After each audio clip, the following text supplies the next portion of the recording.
शैवपीठ में महाआडंबर पालन होइछि जागर उत्सव।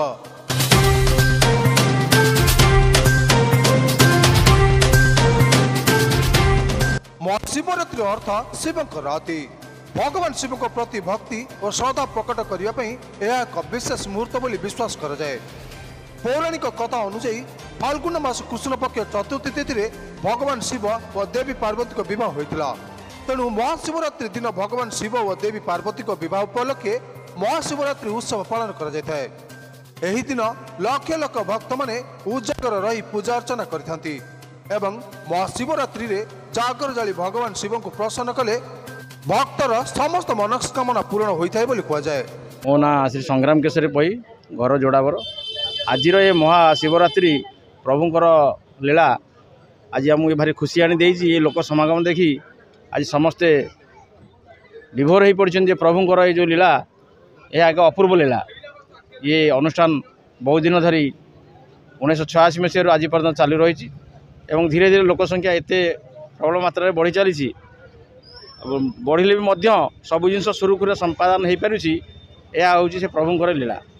शांति श्रृंखला प्राय मोटामोटी भल रही लोक श्रृंखल भाव दर्शन कर ठाकुर को डाकी मनस्कामना प्रभु को प्रार्थना कर सुरुखुरे खाई प्रसाद घर को जाऊँ। प्रभुंकर लीला प्रभु समिति तो अंचलवासी मंगल करेंगे एवं लोक मैंने बहुत आगू आगू धीरे धीरे आर्थिक क्षेत्र में अग्रसर होती भगवान शिव समस्त मंगल कर। तेबे आज यह पवित्र दिन में जाजपुर जिलार विभिन्न अंचल में महाशिवरात्रि उत्सव पालन कर भेड़क्रम स्थित बाबा आखंडमणि पीठ में आज महासमारोह में जागर उत्सव को पालन कर। मु गायत्री पंडा रंपास ग्रामर ग्रामवासी आगे हाँ जागर ठाकुर तो महिमा अपार। आम जागर जाली बहुत खुशी अनुभव करुचु। प्रभु को महिमा बहुत अपार। से अकर्मा दानी अटंती कर्मे नथिले जाची दियंती। तेणु आम बहुत खुशी अनुभव करुचु। रंपास ग्रामर ग्रामवासी बृंद लक्ष्मीनगरवासी जोड़ाबरवासी एमाने बहुत साहाय्य सहयोग करुचंती। आम बहुत खुशी अनुभव करछु। बहुत बहुत पूरा बड़ी भोर आरंभ होगी 5टारू एपर्यंत तो आपड़ देखुंत समस्ते भलरे रुहतु ठाकुर आशीर्वाद लाभ करूँ ये आज्ञा समस्त आयोजककारी मान धन्यवाद। तेबे प्रत्येक वर्ष भली चलित वर्ष मंदिर में हजार हजार भक्त समागम लगी रही। भक्त मानक शांति श्रृंखला और सुरक्षा निमंते पुलिस प्रशासन तरफ व्यापक सुरक्षा प्रदान कर। सुश्री संगीता विश्वास धबली आज पवित्र महाशिवरात्रि रे आम आमर आखंडमणि मंदिर रे आसी जागर दीप जल बसु। प्रति वर्ष पर वर्ष भी महा आडंबर रे आमर जागर उत्सव पालन करा जाउची। आज 10:45 रे आमर महादीप उठिबो। सेथि जोगु आमे दिन सारा उपवास रही शिवं कृपा लाभ करने ये बसिक रहीचु। धन्यवाद आमर आज सब भक्ताणु माने शांति श्रृंखला सहित ये दीप जालुंट। अनुष्ठित उत्सवटी मंदिर कमिटी सभापति नीलमणि जेना और संपादक मनमोहन हरिचंदन तत्वावधान अनुष्ठित होता बेले यह अवसर में अतिथि भाव आज कोराई विधायक आकाश दास नायक और पूर्वतन सुकिंदा विधायक प्रीतिरंजन घड़ाई भगवान शिव दर्शन कर आशीष कृपा लाभ करते।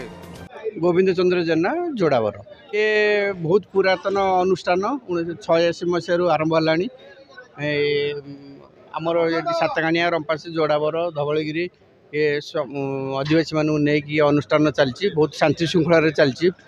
पुलिस प्रशासन भी आमको सहयोग कर 3000-4000 लोकंर ये प्रसाद सेवन भी हुए। महाआनंद लोक मेन कथा शांति श्रृंखला ये बजाय रुहे। आगामी दिन जमी आहरी यार उन्नति हम ये अनुष्ठान समस्त ध्यान देवे। मु ठाकुर पाखे प्रार्थना करुच्ची ये अंचलवासी केमी आहरी उन्नति हम से महाप्रभु ये आखंडमणि समस्त को साहाय्य करेंगे। तेबे विधि अनुसार भक्त मान दीप धूप जाली उजागर रही व्रत पालन कर भगवान शिव को स्मरण करते। आज रात 10:30 में महादीप उठिला। उक्त समय घंट हरिबोल हुलहुली और भजन कीर्तन अंचल एक आध्यात्मिक वातावरण सृष्टि होता। तेबे भक्त मानक शांति श्रृंखला सुरक्षा व्यवस्था सहित 1000 भक्त मानक निमते मंदिर कमिटी तरफ प्रसाद सेवन पर आयोजन कर उत्सव में मंदिर कमिटी सदस्य मानक मध्य चैतन्य चरण विश्वाल, नकुल जेना, अमर विश्वाल, सारंग जेना और संतोष विश्वाल व गोकुलानंद जेना प्रमुख सदस्य माने उपस्थित रही कार्यक्रम को सफल करथिले। जाजपुर प्रशांत कुमार पात्र रिपोर्ट, न्यूज 1 ओडिशा।